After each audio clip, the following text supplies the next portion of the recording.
A paz do Senhor, sejam todos muito bem-vindos a mais uma edição do Painel Trombetas e Festas.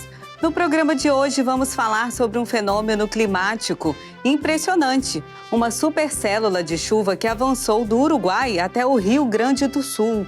Este evento tem chamado a atenção dos especialistas.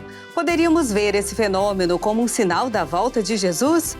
Fique conosco para compreender tudo até o final do programa. Em janeiro de 2025, uma supercélula de chuva atravessou a fronteira entre o Uruguai e o Brasil, atingindo especialmente o estado do Rio Grande do Sul. Esse fenômeno, que envolve tempestades fortes, ventos intensos e granizo, impressionou a população. Supercélulas de chuva são raras e têm um impacto muito grande, com potencial para causar danos significativos. Em alguns casos, elas podem gerar tornados ou fenômenos climáticos extremos, conforme o portal de notícias do Globo Rural. No Uruguai, a supercélula foi registrada em Cerro Chato, a cerca de 200 quilômetros do Chuí, no Rio Grande do Sul. O fenômeno é caracterizado por uma corrente de ar que gira dentro da nuvem, podendo durar várias horas e ser acompanhado por ventos fortes e granizo, conforme informações do portal Terra. À medida que a supercélula avançava para o Brasil, as cidades de Bagé, Pelotas e Rio Grande, do estado do Rio Grande do Sul, foram afetadas por nuvens carregadas e chuvas intensas. O fenômeno também causou aumento nas temperaturas, com registros de calor superior a 40 graus Celsius, colocando em risco lavouras de sojas do estado. Informações do portal de notícias UOL. Para entendermos melhor as causas da supercélula de chuva e seu impacto, convidamos um meteorologista do Grupo Ciência e Fé, da Igreja Cristã Maranata. A paz do Senhor, Andréia. Estou muito contente de poder participar desse programa e respondendo a pergunta sobre a origem da supercélula, as suas condições, podemos comparar com a célula de trovoada. Essa célula, ela se forma quando uma massa de ar, condições diferentes da outra, ela se encontra. Então, há ali uma tentativa de misturar o ar. E o ar não se mistura de imediato. Então, o atrito entre as partículas do ar ali, naquele local, vai provocar uma descarga elétrica e também evoluir para uma precipitação. Agora, quando se fala em supercélula, nós estamos falando de uma super trovoada.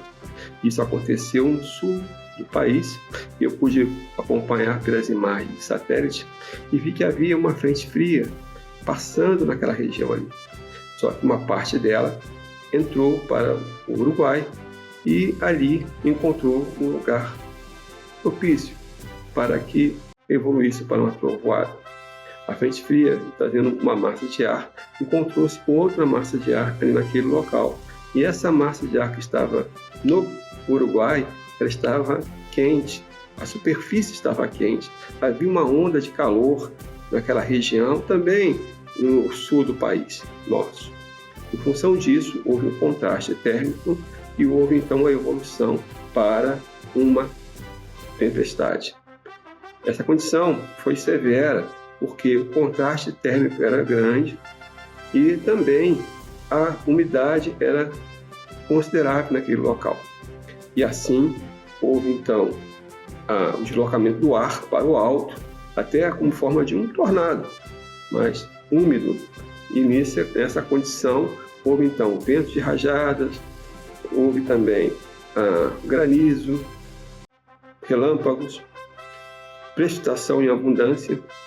E naquele local ela podia até se dissipar ou até se deslocar para o oceano, mas não, ela foi na direção do nosso território nacional, que no sul do país encontrou também lugar propício ali, porque havia, como eu falei, uma massa de ar quente naquele local, uma onda de calor que tanto se falam, né? E tanto se sente também esse efeito. Bom, em função disso, as condições foram severas ali também. Houve ali enchentes, houve ali a destruição de algumas casas. Tudo isso aconteceu justamente pela condição meteorológica que estava naquele local. Fenômenos climáticos severos, como a supercélula de chuva, estão relacionados com os sinais da volta de Jesus?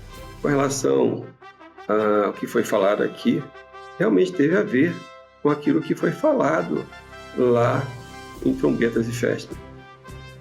Por quê? Porque no momento em que o pastor Gerson Belucci estava falando sobre a quarta trombeta, ele comentou que haveria ali sinais no céu, no sol. E esse texto encontra-se até em Apocalipse, capítulo 8, versículo 12. E nós estamos vendo isso acontecer. Outro detalhe também foi em Trombetas e Festa 1, onde o pastor Geleuti comentou que antes de chegar à quarta trombeta, haveria sinais, indícios que estava se aproximando o toque dessa trombeta. E um dos indícios, mudanças climáticas. Então nós estamos vivendo isso, mas entendemos que tudo é profético. Nós sabemos que o homem tem a participação disso também, mas a igreja, ela é fiel, ela está preparada para estar com o Senhor na eternidade. Muito obrigado aí pelo convite de poder participar desse programa. Chegamos ao final de mais uma edição do Painel Trombetas e Festas. A todos a paz do Senhor.